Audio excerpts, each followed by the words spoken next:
আর আপনি আরো অবাক হবেন যে আল্লাহর নবী বলছেন যে আল্লাহর রহমত হলো 100টি, আল্লাহর দয়া হলো 100টি।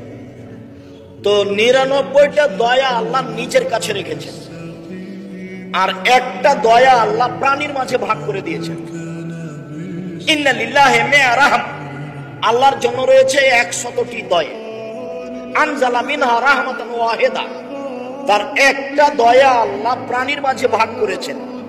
একটি দয়ার ভাগ পেয়ে গাভী তার বাচ্চাকে জিহ্বা দিয়ে চাটে, একটি দয়ার ভাগ পেয়ে মুরগি তার বাচ্চাকে আদর করে ডাকে, একটি দয়ার ভাগ পেয়ে সাপ তার বাচ্চাকে আদর করে ডাকে, একটি দয়ার ভাগ পেয়ে মানুষ তার ছেলে মেয়েকে হাজারো বার চুমা দেয়। এটা হলো একটা দয়ার ফলাফল। 99টা দয়া আল্লাহ নিজের কাছে রেখেছেন। ইয়ারহামু বিহা ইয়াউমাল কিয়ামাহ আল ইবাদ, বিচারের মাঠে তিনি বান্দার উপরে 99টা দয়া দেখাবেন। এ দেখো আমি কত বড় দয়া। তাহলে তিনি কত বড় দয়াশীল হবেন বিচারের মাঠে।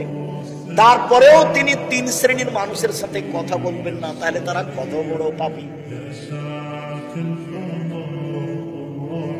তার এক শ্রেণীর মানুষ হলো টাকনুর নিচে প্যান্ট লুঙ্গি পায়জামা পরেছে, কি পাপ? এটা মনের সাথে জড়িত পাপ। 3 শ্রেণীর মানুষ, 4 শ্রেণীর মানুষ জান্নাতে যাবে না, এই কথা আল্লাহ নবী বললেন। বলার পরে বললেন যে মুদমিনুল খাম, নেশাদার দ্রব্য পান করেছে। তো নিজের টাকা দিয়ে বিড়ি কিনে খাচ্ছেন, তা আপনার কি হলো? সম্মানিত দিনী ভাই, 3 শ্রেণীর মানুষ জান্নাতে যাবে।